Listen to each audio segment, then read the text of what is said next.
नमस्कार, मी पंजाब डक. आज आहे 19 मार्च 2026 आणि आज विशेष म्हणजे गुढीपाडवा आहे. तर सर्वप्रथम शेतकरी सणाच्या गुढीपाडव्याच्या माझ्याकडून शेतकऱ्याला खूप खूप शुभेच्छा. आणि आज आहे गुढीपाडव्याच्या निमित्तानं एक शेतकऱ्याला सांगू इच्छितो की काय झालं की काल थोडेफार प्रसारमाध्यमातून काही लोकांचं असं म्हणणं येईल की पश्चिम महाराष्ट्रातला अंदाज देऊन सांगली, सातारा, सोलापूर, कोल्हापूर आणि नाशिक जिल्ह्याचा अंदाज देऊन.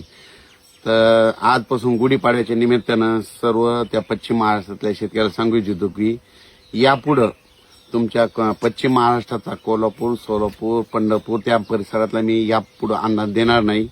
म्हणून हे तुम्हाला सांगू इच्छितो.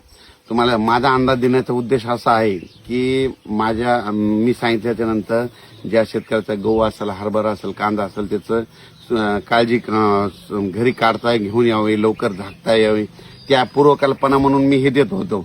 पण त्यांचं जर माझ्या अंदाजामुळे जर भाव पडत असेल तर मी तिकडला अंदाज सोडायला तयार आहे. आजपासून तिकडचा अंदाज देणार नाही.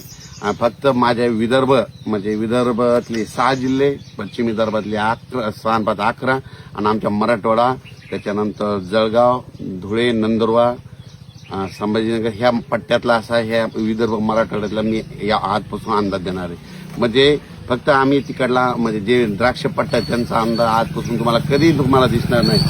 आणि विशेष म्हणजे हा कोरडवाहू शेतकऱ्यासाठी फक्त विदर्भ मराठवाड्यात अंदाज राहील.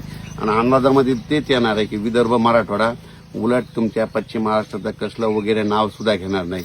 जरी पाऊस असो या नसो मी कधी तुमचा सांगणार देखील नाही. कारण की शेतकऱ्याचे काल मी बघितले एक युट्यूबमध्ये, तर त्यांची असं म्हणणं की अंदाज सांगून येतं, सांगतच नाही. तर तुम्हाला सांगू इच्छितो, तर आजपासून तुम्हाला सांगू इच्छितो फक्त विदर्भ, मराठवाडा आणि खानदेशचे काही जिल्हे त्या पट्ट्यातलाच मी अंदाज देणार आहे. म्हणजे विदर्भाचे 6 5 11 जिल्हे, ते मराठवाड्यातले 7 आणि जळगाव, धुळे, नंदुरबार ह्या आणि अहिल्यानगरचा इकडचा खाल्ला पट्टा त्या पट्ट्यातला मी अंदाज देणार आहे. कारण की ह्या पट्ट्यामध्ये कोणाचे द्राक्ष नसल्यामुळं फक्त शेतकऱ्यासाठी अंदाज देणार आहे. शेतकऱ्याचं नुकसान टाळण्यासाठी अंदाज देतो.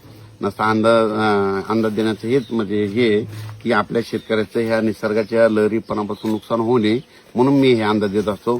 आज देखील मी अंदाज सांगणार आहे. आज गुढीपाडव्याच्या निमित्त विदर्भ मराठवाड्यातल्या शेतकऱ्याला सांगू इच्छितो की विदर्भ आणि मराठवाड्यामध्ये 6 5 11 जिल्ह्यामध्ये सांगायचं झालं तर वर्धा, नागपूर, भंडारा, गोंदिया, चंद्रपूर, यवतमाळ, वाशिम, हिंगोली, नांदेड, परभणी, लातूर, बीड, जालना, संभाजीनगर, जळगाव, धुळे, नंदुरबार, त्याच्यानंतर बुलढाणा, अकोला, अमरावती या पट्ट्यातल्या सर्व शेतकऱ्याला सांगू की आणखीन आज आणि उद्याच्या दिवसात विदर्भ मराठवाड्यामध्ये पावसाचं वातावरण राहणार आहे. काही ठिकाणी वारं सुटेल, कुठं पाऊस येईल, कुठं गारा देखील पडतील. म्हणून हा अंदाज लक्षात येतात.